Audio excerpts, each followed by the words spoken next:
Бойыңызды әлсіздік билеп ұйқымен дос болып жүрсіз бе? Әлде ішіңіз ауырып, ас-ауқатқа тәбетіңіз жоғалды ма? Жүрегіңіз айнып, жиі-жиі құсқыңыз келе ме? Күннен күнге салмақ тастап, ішкен-жегеніңіз бойыңызға дарымай жүр ме? Ендеше уақыт оздырмай дәрігерге қаралып, талдамалы сараптама жасатыңыз. Алғашқы белгілері жұқпалы ішек ауруларына ұқсас болғанымен, бұл инфекция емес, ішек құрт ауруы болуы мүмкін. Ішек құрт ауруы паразит аралық ауруға жатады. Паразиттердің түрі өте көп. Алайда кең тараған түрлері острица, аскарида және лямбля. Острица кез келген адам ағзасында кездесетін кең тараған құрт. Ол адамның ас шегінің төменгі тоқ шегінің алдыңғы бөлігінде орналасады. Ұрғашылары 10-12 мм, ал еркегі 2,5 мм. Түсі ақ болады. Ішекте қорытылған аспен немесе қанмен қоректенеді. Олар адамның артқы тесігінен сыртқа шығып, шапқа жұмыртқалайды. Бір жұмыртқалағанда 13-12 мың жұмыртқа шығарады. Олардың дамуы үшін 4-5 сағат жеткілікті. Тек температура 34-36 градустан төмен болмауы керек. Дамыған жұмыртқаны адам көзбен көрмейді. Сондықтан ол тырнақ астында, төсек орындарда, іш киімдерде болуы мүмкін.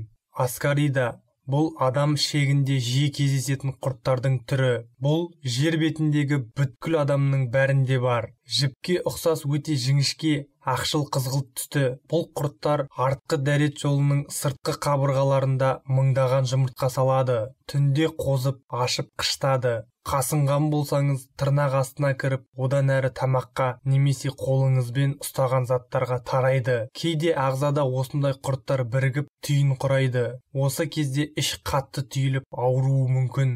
Лямбля. Бұл құрттар адам ағзасына сыртқы әсерден түседі. Яғни қолдың жуылмауы, кір лас болуынан.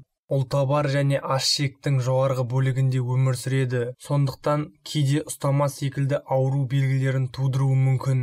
Халқымызда ішіңде жыланың бар ма деген сөз бекер айтылмаса керек. Лямблялар кез келген адамның ішінде тіршілік етеді. Олар ұйықтап жатса ешқандай зияны жоқ. Тек оятып жіберуге жағдай жасамау керек. Дәрігерлердің айтуынша ішек құрт аурулары адамдардың 90%-ында болады екен. Көбіне балаларға үйір болады. Сіздің немесе балаңыздың асқа тәбеті болмаса, тәттілерге жиі құмартса, таңертең ауыз қуысынан жағымсыз иіс байқалса, жүрек айну көп болса, құйрық төмен тартып ауырып не қышып мазалағанда, көзінің асты қарайып әлсіздік пайда болса, ағзасында құрттар көбейген деген сөз. Сонымен қатар үнемі мазасызданып түнгі ұйқы бұзылса, теріде ақ дақтар пайда болса, іш, кіндік тұсы ауырып, салмақ жоғалту байқалса, онда ағзада ішек құрттары болуы мүмкін. Құрттар адам ағзасында өмір сүріп қана қоймай, адамнан адамға жұғып таралады. Ішек құртын жұқтыру өте оңай, себебі олардың жұмыртқалары барлық жерде болады. Тіпті таза үйдің ішінде, балалар мен ересектердің қолдарында да болады. Сол үшін тамақ ішердің алдында қолың лас болмаса да жуу қауіпсіз. Үйде құрт ауруын жұқтырған адам болса, онда жағдай тіптен қиын. Себебі жатын орын бірге жуылған киім арқылы жақындасу кезінде организмге енеді. Сондай-ақ паразитті ойнап жүргенде де, көшеде серуен кезінде, дүкенде, қоғамдық көліктерде де жұқтыруыңыз мүмкін. Құрттан құтылудың жолы бар ма? Әрине, біз кей жағдайларға аса назар салып мән бермейміз. Ұйқысыздық, салмақ тастау және тәбеттің жоғалу кезінде бұны жыл мезгілдерінің ауысуы, мысалы көктемде адам әлсірейді деген сияқты шаршау деп қараймыз. Демалып, дәрумендер жесек кететініне сенеміз. Алайда жағдай одан бетер ушығып, дәрігерлердің көмегіне жүгініп жатамыз. Олардың айтуынша, науқастардың көбісі ауруын әбден асқындырып келеді екен. Бұндай кезде емдеу қиындай түседі екен. Сондықтан жағдайыңыз қиындаған кезде дәрігерге көрініп тексерілуге асыққаныңыз жөн. Егер құрттан тез арада құтылмасаңыз, ағзаңыздың біраз бөлігін істен шығарады. Ол үшін дәрі ішпеңіз, жай ғана халық емін қолданып көріңіз. Кейбір адамдар дәрі ішсем құрттар өз-өзімен түсіп жоқ болады деген түсінік қалыптастырып алған. Бұл қате түсінік. Ішкен, жеген дәрумендер ағзаға сіңбей, құрттың одан әрі өсіп даму үшін көмектеседі. Осылайша құрт құртты бағып өсіріп, оның әрі қарай дамып өсуіне жағдай жасаймыз. Құрт ауруын болдырмау үшін профилактикалық шараларды қатаң сақтауымыз керек. Бұл үшін жеке бас гигиенасын ұстаныңыз, шыбындармен күресіңіз, көкөніс, жеміс-жидектерді тазалап жуып жеу керек. Мал еті мен сүтін жақсылап пісіріп жеңіз. Үйдегі иттер мен мысықтарды жақындап тазалап жуындыру кезінде арнайы киіммен жасасаңыз болады. Құрттарды ағзадан үй жағдайында қалай шығарамыз? Бұл тәсілдерді қолданар алдын дәрігермен мұқият кеңесу керек. Қоспаларды балаларға қолдануға тыйым салынған. 2 сарымсақты ұсақтап қазанға 250 грамм сүтті қайнатыңыз. Қайнап болған соң ұсақталған сарымсақты салып тағы да отқа 10 минут қояды. Бұл қоспаны таңертең аш қарынға ішу керек. Бұл әдіс арқылы клизмада жасауға болады. 500 грамм үгітілген зімбір тамырын алып араққа қосып қараңғы жерге 14 күн тұндырып қоясыз. 15-ші күні тұнбаны сүзіп аш қарынға ішеді. Тұнбаның 10 миллиграммын 100 миллиграмм салқын сумен араластырып ішу керек. 200 грамм асқабақ дәнін блендерден өткізіп, 1 ас қасық бал мен 5 ас қасық қайнаған су қосу керек. Дайын болған тұнбаны таңертең аш қарынға ішеді. Тұнбаны ішкен бойда 3 сағаттан кейін 3 жүргізетін дәрі ішіңіз. Кептірілген қарағай конустары арқылы құрттан құтылуға болады. Ол үшін 1 литр қайнаған суға конустарды салып, бетін жауып бұқтырып қоясыз. 5 сағат өткен соң тұнбаны сүзіп алып, тамақтанудан алдын аш қарынға ішеді.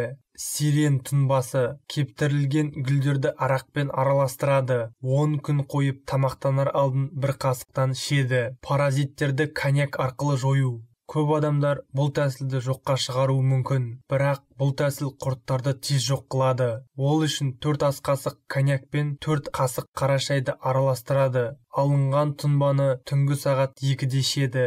Қоспаны қабылдағаннан кейін 30 минуттан кейін іш жүргізетін дәрі ішу керек. Пияз адам организміндегі құрттарды шығаруға қолданылатын халық еміндегі мықты құрал. Пияз тұнбасын дайындап ішсе олардан құтылуға болады. Ол үшін жарты литр бөтелкеге пиязды турап салып, үстінен арақ құйып 10 күн тұндырып қоясыз. Тамақтанар алдында 1 немесе 2 қасық ішу керек. Пияздан сорпа дайындап ішу. Кешке пиязды турап, үстінен қайнаған су құйып бұқтырып қояды. Таңертең тамақтанудан бұрын жарты стакан күніне 2 рет ішу керек. 3 немесе 4 күн қайталанады. Құрттан құтылудың тағы бір жолы жаңғақ арқылы. 2 ас қасық кептірілген жаңғақты 1 стакан қайнаған суға салып, бетін жауып бұқтырыңыз.